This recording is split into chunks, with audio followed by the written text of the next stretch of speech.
यहाँ के लोग यहाँ नहीं रहेंगे तो फिर यहाँ की डेवलपमेंट कैसे होगी। तो मैं अभी तनिष्क ब्रांड है, सब जानते हैं, उसकी रीवा कलेक्शन ब्राइडल कलेक्शन की ब्रांड एम्बेसडर हूँ बिहार के। मैंने बाइबल भी पढ़ा है, कुरान भी पढ़ा है, गीता भी। बस कहीं इसमें ये चीज़ नहीं है किसी को आप नीचे दिखा के या किसी के लिए बुरा करके आप बड़े हो जाइएगा। ये तो सिर्फ लोगों का, सोसाइटी को ये लोग बांट रहे हैं इस तरीके से। ये इसका धर्म से कोई रिलेशन नहीं है। वो आदमी की अपनी पर्सनालिटी है जो वो दिखा रहा है, उसको कोई धर्म नहीं सिखाता है गलत काम करना। बिहार एक ऐसी स्टेट है जहाँ पे जितने डिज़र्विंग लोग हैं उतना उनको बिहार को वो स्टेटस अभी तक नहीं मिला है। और कहीं ना कहीं मैं ब्लेम करती हूँ यहाँ के पॉलिटिक्स को। इसकी बिहार की पॉलिटिक्स इतनी करप्टेड है या ख़राब है, ये इस चीज़ से पता चल सकता है कि आप एजुकेशन सिस्टम के लिए कुछ नहीं कर रहे हैं।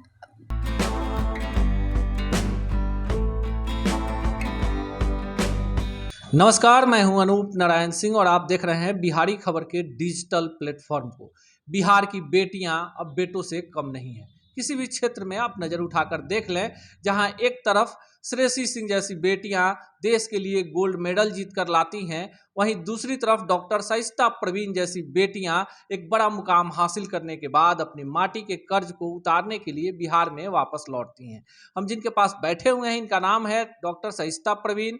ये दंत चिकित्सक हैं और बहुत कुछ है इनके बारे में जानने के लिए जो आपको भी जानना चाहिए। इसलिए नहीं कि यह एक खबर है, इसलिए कि बिहारियों का एक दर्द है। लोगों को लगता है कि बिहारी जब अपने कार्य क्षेत्र में काफ़ी आगे बढ़ जाते हैं, अपने जड़ों से कट जाते हैं। ऐसे लोगों को डॉक्टर शाइस्ता के कहानी को जानने के बाद जरूर गर्व होगा कि जो लोग बिहारी होने का गर्व पाले हुए हैं, उन्हें यूं ही गर्व नहीं है। आइए जानते हैं इन्हीं की जुबानी इनकी कहानी। सबसे पहले आपका स्वागत। नमस्ते, धन्यवाद। मेरा नाम शाइस्ता परवीन है। मैं एक डेंटल सर्जन हूँ बाय प्रोफेशन। और मेरे पास आउट होने के बाद से 2 साल का मेरा यहाँ पे एक्सपीरियंस रहा है लगातार इस फील्ड में। और अब मैंने अपनी एक क्लिनिक खोली है जो पाटलिपुत्रा स्टेडियम के जस्ट अपोजिट है, जिसका नाम डेंटल सूत्रा है। वहाँ पे अब मैं बैठती हूँ और आप लोग को मैं चाहती हूँ कि अब आप लोग भी यहाँ पे आएँ और डेंटल सूत्रा में अपना इलाज करवाएं। एक बड़ा सवाल है, आपके जब बैकग्राउंड को हम देखते हैं, काफ़ी अच्छे फैमिली बैकग्राउंड से हैं। आपकी पढ़ाई लिखाई जम्मू कश्मीर में आपने काफ़ी वक्त बिताया है, फिर आपने डॉक्टरी की डिग्री ली है, पूरे देश दुनिया को आपने घूमा है, फिर बिहार ही क्यों वापस लौटी? अब ये तो आप जड़ से तो आप नहीं अपने पीछा छुड़ा सकते हो। जड़ के पास तो आपका वो दिल, वो आपको आना ही रहता है। आप कहीं भी काम कर लीजिए, मन नहीं लगता है आपका। जो आपका होम टाउन है, बेसिकली मेरा होम टाउन रक्सौल है। रक्सौल हुआ, मेरे फादर रक्सौल से बिलोंग करते हैं। तो जैसे पापा भी मेरे साथ उन्होंने पीएचडी किया, अब टोक्यो यूनिवर्सिटी जापान से किया। तो एक टाइम के बाद उनको भी ये रियलाइज़ेशन हुआ कि अब हो गया बहुत यहाँ पे, अब उनको वापस आना चाहिए। तो कुछ सालों के बाद मेहनत करने के बाद वो वापस पटना आ गए, अपने घर से थोड़ा करीब, ज़्यादा करीब। तो वो सेम चीज़ मेरे ही साथ था। मैं बाहर ही मेरी पढ़ाई हुई है, सब कुछ हुई। बट एक पॉइंट ऑफ टाइम के बाद लगा कि अपने होम टाउन जाके यहाँ के लोगों के लिए कुछ करना, यहाँ के लोगों को सर्व करना है। बाहर तो यहाँ के लोग यहाँ नहीं रहेंगे तो फिर यहाँ की डेवलपमेंट कैसे होगी। चलिए, एक सवाल है कि यहाँ के लोग यहाँ नहीं रहेंगे तो यहाँ का डेवलपमेंट यानी विकास कैसे होगा। एक अब नई कहानी की शुरुआत करते हैं। चलिए, एक सवाल है कि यहाँ के लोग यहाँ नहीं रहेंगे तो यहाँ का डेवलपमेंट यानी विकास कैसे होगा। एक अब नई कहानी की शुरुआत करते हैं कि जो डॉक्टर शाइस्ता परवीन है, मॉडलिंग और एक्टिंग के क्षेत्र में भी रुचि रखती हैं। कई सारे बड़े ऑफर भी आए, लेकिन फिलहाल ये इंतजार कर रही हैं उस वक्त का जब ये खुद को बड़े पर्दे पर साबित कर सके। क्या ऑफर था? जी, ऐसे तो कभी टाइम नहीं मिला इन सब चीज़ों के लिए, क्योंकि पढ़ाई हुई है। मैं 2020 में पास आउट हुई हूँ, तब से मैं काम ही कर रही हूँ। फिर अभी मुझे लास्ट मंथ तनिष्क वालों से आया था कि तनिष्क में पार्टिसिपेट करना है, और उसमें पार्टिसिपेट किया था। मोर देन 800 वीमेन पूरे बिहार से उसमें पार्टिसिपेट उन्होंने किया था। और फिर उसमें से टॉप 5 में सिलेक्शन हुई है मेरी। तो मैं अभी तनिष्क ब्रांड है, सब जानते हैं, उसकी रीवा कलेक्शन, ब्राइडल कलेक्शन की ब्रांड एम्बेसडर हूँ बिहार के। आपको क्या लगता है, आप चिकित्सक हैं, आप बहुत समय आपने बिहार में व्यतीत कर लिया, मधुबनी में आप सरकारी सेवा में भी रहीं, कैसा अनुभव रहा मधुबनी में जब आप रहीं? एकाएक विदेश, जम्मू कश्मीर, दिल्ली जैसे बड़े शहरों का अनुभव, और उसके बाद एक बिहार का अति पिछड़ा जिला और वहाँ एक चिकित्सक के रूप में सेवा देना, कैसा अनुभव रहा मधुबनी का? मधुबनी मेरे जाने का इंटरेस्ट ही यही था कि मैं रूरल एरियाज़ में लोगों को जान सकूं, उनको समझ सकूं, क्योंकि अभी तक शहर में रही हूं मैं। तो उधर जाके पता चला लोगों को क्या बेसिक प्रॉब्लम है, क्या बेसिक नेसेसिटी है। मेडिकल को लोग बोलते हैं कि बिहार में मेडिकल फैसिलिटीज़ अच्छी नहीं हैं, तो वो सारी चीज़ें रूरल एरियाज़ में जाके ही पता चलेगी। इसीलिए मैंने अपना वहीं पे पोस्टिंग करवाया था, और वहाँ पे लोगों से जुड़ने के बाद पता चला कि अभी बहुत काम करना बाकी है उनके लिए। अभी उनको बहुत ही ज़्यादा जैसी ज़रूरतें हैं, उनको बहुत सारी चीज़ें पता ही नहीं है, अवेयरनेस ही नहीं है उनमें कि दांत में दर्द होता है, वो तब दर्द होगा जब ख़त्म हो जाएगा दांत। और यही डिफरेंस है सिटीज़ में पटना में यहाँ पे पेशेंट ज़्यादातर सफाई के लिए आते हैं, नॉर्मल रूटीन चेकअप कराने के लिए आते हैं, और वहाँ पे रूरल एरियाज़ में जब सब चीज़ें ख़त्म हो जाती हैं तो वो निकलवाने के लिए दांत आते हैं। ये सारी चीज़ें मैंने देखी वहाँ पे, तो मुझे समझ में आया कि अभी वहाँ पे बहुत ज़्यादा ज़रूरत है अच्छे डॉक्टर्स की और लोगों में अवेयरनेस की वहाँ पे। देखिए, बहुत सारी चीज़ें हैं इनके बारे में कि आपको जानना चाहिए। एक बेहतर इंसान होना इसलिए भी मायने रखता है कि आप समाज की हर एक गतिविधियों पर नज़र रखते हैं और लोगों के सुख दुख के भागी होते हैं। चिकित्सक को धरती का भगवान कहा जाता है, लेकिन डॉक्टर शाइस्ता परवीन से हम इसलिए नहीं बात कर रहे हैं कि ये चिकित्सक हैं, डेंटल चिकित्सक हैं, पटना में इन्होंने एक अपना क्लिनिक डाल लिया है और इनका प्रमोशन हो जाए। बहुत सारी कहानियों के पीछे का जो दर्द है उसे हम आप तक लेकर आना चाहते हैं। अगला सवाल, आपके जो पति हैं उनका नाम डॉक्टर विवेक राज है और आपका नाम डॉक्टर शाइस्ता परवीन। गौर से सुनिएगा, डॉक्टर शाइस्ता परवीन, पति का नाम डॉक्टर विवेक राज। एक नाम मुसलमान, एक नाम हिंदू, लेकिन चेहरे पर दोनों के मुस्कान है। ये कैसे संयोग बना? अब इस पे मैं क्या बोलूँ, ठीक है, ये बहुत डिफ़िकल्ट सिचुएशन अभी एक्सेप्ट नहीं होता है बिहार में, लेकिन ये कोई बहुत बड़ी बात नहीं है, क्योंकि इंडिया में इतने सारे कल्चर्स हैं, इतने सारे रिलीजन्स हैं, सब जानते हैं। बट उस रिलीजन को अगर आप देखो तो ये जोड़ने वाला काम करती है, और यहाँ पे लोग इसको अलग होने का एक रीज़न समझते हैं, जो लोगों को पता नहीं। दिक्कत तो हुई, हमें भी दिक्कत हुई, सबको दिक्कत हुई, but accepted at the end of the day वही होता है। बट लोगों को ये थोड़ा सा मेंटली सोचना चाहिए कि धर्म के नाम पे लोगों में बंटवारा ना हो, धर्म के नाम से लोग जुड़ें। और यही तो ब्यूटी है हमारे कंट्री की, इंडिया डाइवर्सिटी। तो बस हम लोग खुश हैं, अच्छे हैं, वो सब कुछ, घर भी ठीक है, सब कुछ ठीक है। एक शब्द है लव जिहाद। आजकल social media, main stream media, अखबार, टेलीविजन चैनल पर छाया रहता है।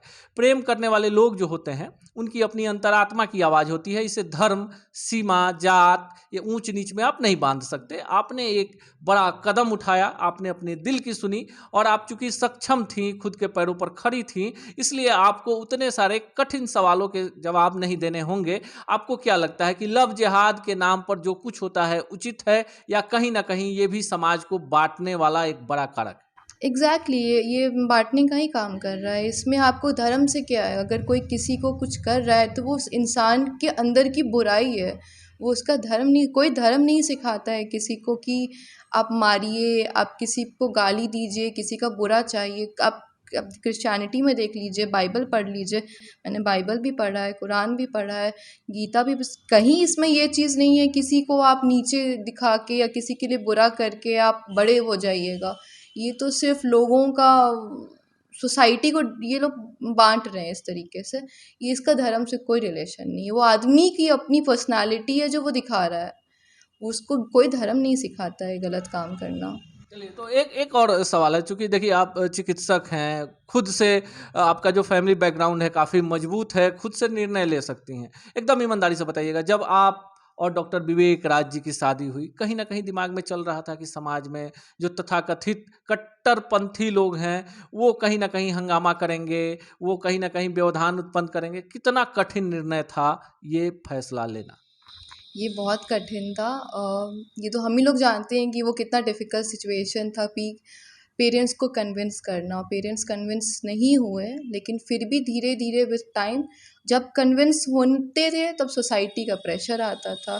तो अभी भी लोग अपने लिए नहीं जी रहे हैं, अब दूसरे की वजह से लोग इन्फ्लुएंस हो जाते हैं, उस पर हम लोग कुछ नहीं कर सकते। बट अब हमारी जो जनरेशन स्टार्ट होगी, हम लोग ये चीज़ उनमें इनहेरिट नहीं करेंगे, डेफ़िनेटली नहीं करेंगे हम लोग कि धर्म पे किसी को आप अलग करो, वो अपना चॉइस है और इसमें मुझे नहीं लगता कोई बुराई है, इसमें कुछ हम गलत। लोग बिहार से हैं, बिहार में अगर एक जाति का लड़का किसी दूसरी जाति की लड़की से शादी कर ले तो राइफलें गरज जाती हैं। यहाँ बात धर्म की थी और कहीं ना कहीं आपने ये सिद्ध करने की कोशिश की कि एक पढ़ा लिखा तबका है। जैसे आपने बताया कि आपने सभी धर्म ग्रंथों को पढ़ा और उसका सार यही था कि जो इल्म की दौलत होती है, जो आपकी ज्ञान की ताकत होती है, उससे बढ़ा कुछ नहीं है। आप जो यंग पीढ़ी है, जो लोग इस तरह का कदम उठाते हैं, सीधे लव जिहाद की बात होती है कि हिंदू को मुसलमान बनाया जा रहा है, मुसलमान को हिंदू बनाया जाए, लेकिन कहीं ये बात नहीं होती है कि दो अच्छे इंसान अगर एक साथ रहना चाहते हैं, जिसे हमारा संविधान भी जिसकी अनुमति देते है, इस पर कोई बोलता नहीं है। एक चिकित्सक के नाते और खुद आपने इतना बड़ा कदम उठाया, आप क्या कहेंगे इस पर? मुझे नहीं लगता है कि किसी को अपनी धर्म बदलने की ज़रूरत है। अगर वो चॉइस से बदलते हैं तो वो उनका अपना उनका कॉल है, बट क्यों बदलेंगे? बचपन से हम लोग जिस जड़ से हम लोग बड़े हुए हैं, क्यों बढ़ेंगे? आप दोनों लेके चल सकते हो। ये तो बस एक मुद्दा है और कुछ नहीं है। मुद्दा है कि आपको मसाला चाहिए किसी की ज़िंदगी में, वो बस वही वहीं तक है। बाकी मुझे नहीं लगता इतना डिफ़िकल्ट है जितना लोग डिफ़िकल्ट समझते हैं इन सब चीज़ों को। यही सब चीज़ें बिहार में चेंज होनी चाहिए। इनफैक्ट यूपी बिहार में कुछ ज़्यादा कास्टिज़्म वाला सिस्टम चलता है, ये पता नहीं कब जाएगा। बट जितने पढ़े लिखे लोग अच्छे तरीके से पढ़े लिखे वे में अगर सोचेंगे इन सब चीज़ों को, तो मुझे नहीं लगता है कि सोसाइटी में कोई भी डिफ़िकल्टी आएगी। चलिए, एक और अहम सवाल कि समाज में बड़ा परिवर्तन होना चाहिए। हर कोई चाहता है कि इस समाज में भगत सिंह हो, महात्मा गांधी हो और राजा राम मोहन राय हो या बड़े प्रवर्तक हों, लेकिन कोई नहीं चाहता कि हमारे घर से इसकी शुरुआत हो। आप इस पर क्या कहेंगी? हाँ, ये बात आपने सही बोला कि सब बैठ के पान के नुक्कड़ पे सब डिस्कस ज़रूर करते हैं कि पॉलिटिक्स बदलना चाहिए बिहार का, ये चेंजेस आने चाहिए। बट जब बात आती है अपने घर से किसी को, तो कोई नहीं चाहते हैं। ये तो स्टेप लेना पड़ेगा। ये लोगों को मेरा भी था कि एमबीबीएस करूं, नहीं किया मैंने क्योंकि मुझे टाइम वेस्ट नहीं करना था, अपना ईयर नहीं वेस्ट करना था। मैंने बीडीएस किया क्योंकि मुझे मेडिकल फील्ड में इंटरेस्ट था। अब मैं उसी वे में सर्व कर रही हूँ, बट ये मेरी इंटरेस्ट की चीज़ थी कि मुझे अभी टाइम मिला तो मैं तनिष्क में गई। मुझे और मौके मिल रहे हैं। मुझे पॉलिटिक्स में इंटरेस्ट नहीं था, मुझे मौका मिला कि पॉलिटिक्स में जाके कुछ लोगों के लिए अच्छा काम कर सकें। मुझे सोशल वर्क में इंटरेस्ट नहीं था, बट मैंने स्टार्ट किया। तो ये स्टेप तो मुझे खुद से लेना होगा और लोगों को बढ़ावा देने की बहुत ज़रूरत है। फैमिली सपोर्ट, मोटिवेशन की बहुत ज़रूरत है अभी हर फैमिली से। चलिए, इतनी सारी बातों के बाद आखिरी सवाल भी पूछ लेते हैं कि बिहार कैसे बदलेगा? सिर्फ उद्योग धंधे से, शिक्षा से, लोगों की सोच से, या जिस तरह की कदम डॉक्टर सरिता प्रवीण ने उठाकर एक आदर्श स्थापित किया? और सीधे इनका कहना है कि जो धर्म होता है, जन्मजात होता है, आप अपने संस्कारों से अलग नहीं हो सकते, लेकिन एक बालिग व्यक्ति अपने हित और अहित की फैसलों को खुद से ले सकता है। और इन्होंने एक बड़ा कदम उठाया और समाज के लिए एक बड़ी मिसाल भी बन गई हैं। आपको क्या लगता है कि परिवर्तन सिर्फ चंद जगहों पे हो या पूरी तरह से परिवर्तन हो तब बिहार आगे की ओर बढ़ेगा? बिहार एक ऐसी स्टेट है जहाँ पे जितने डिज़र्विंग लोग हैं, उतना उनको बिहार को वो स्टेटस अभी तक नहीं मिला है। और कहीं ना कहीं मैं ब्लेम करती हूँ यहाँ के पॉलिटिक्स को। इसकी बिहार की पॉलिटिक्स इतनी करप्टेड है या ख़राब है, ये इस चीज़ से पता चल सकता है कि आप एजुकेशन सिस्टम के लिए कुछ नहीं कर रहे हैं। इर्रिस्पेक्टिव ऑफ एनी पार्टी, मैं किसी पार्टी को नहीं बोल रही, मैं किसी सीएम को नहीं बोल रही हूँ, ये उनका काम है कि एजुकेशन पिलर्स को स्ट्रॉन्ग करें। आप लिटरेसी नहीं बढ़ा रहे हैं, आप मंदिर और मस्जिद के मुद्दों से आप निकल ही नहीं पा रहे हैं कि आप जो चीज़ों की ज़रूरत है, इंफ्रास्ट्रक्चर की ज़रूरत है, वो सब चीज़ पे आप ध्यान ही नहीं दे रहे हैं। तो वो लोगों को आप भड़का रहे हैं। जैसे अभी शराबबंदी चल रही है तो नीतीश जी कहते हैं कि जो पिएगा वो मरेगा। ये आप या तो शराब बंद लागू नहीं करते, शराबबंदी या तो आया है तो इस चीज़ पे उनको ये चीज़ नहीं बोलनी चाहिए। तो पॉलिटिशियंस जब सीएम ऐसे बात बोलेंगे हमारे स्टेट के ऑनरेबल, तो मुझे नहीं पता लोगों का क्या मेंटल स्टेटस है। अभी उन लोगों को थोड़ा सा बढ़ावा दें सीएम जी, और पॉलिटिक्स में कुछ अच्छी चीज़ों पे इम्पैक्ट डालें, एजुकेशन सिस्टम को लिटरेसी बढ़ाएं। और गरीबी इतनी नहीं है जितना दिखाया जाता है बिहार में, तो ये एक इमेज सुधारने का काम उन्हीं का है। चलिए, ये हैं डॉक्टर शाइस्ता परवीन जी, और इनसे बातचीत में कई सारे ऐसे अहम सवाल थे जिन्हें हम पूछने में हिचकिचा रहे थे, और उसमें एक बड़ा सवाल था प्रेम विवाह का। लेकिन जिस सलीके के साथ इन्होंने जवाब दिया, कहीं ना कहीं ये बात साबित होती है कि मजहब नहीं सिखाता आपस में वैर करना। कहीं ना कहीं इस देश में और प्रदेश में कोई डॉक्टर शाइस्ता परवीन और डॉक्टर विवेक राज जैसे युवा आगे बढ़कर समाज का नेतृत्व करेंगे, तभी आपकी और हमारी दरकियानूसी विचारों में बदलाव होगा। और ये विचार बदलने के लिए आपको ऐसे लोगों का समर्थन करना होगा। अब यह देखना दिगर होगा कि पटना को अपना कर्म क्षेत्र बनाने जा रही डॉक्टर शाइस्ता परवीन और इनके पति डॉक्टर विवेक राज को जिस तरह से शहर के और प्रदेश के लोगों का प्यार मिल रहा है, ये आगे कितने बड़े मुकाम को हासिल कर पाएंगी। लेकिन एक बात तो साफ है कि बातों में जो सफाई गोई है, जिस अंदाज से इन्होंने सवालों का जवाब दिया, ऐसी बेटियों पर बिहार को सदैव गर्व होगा।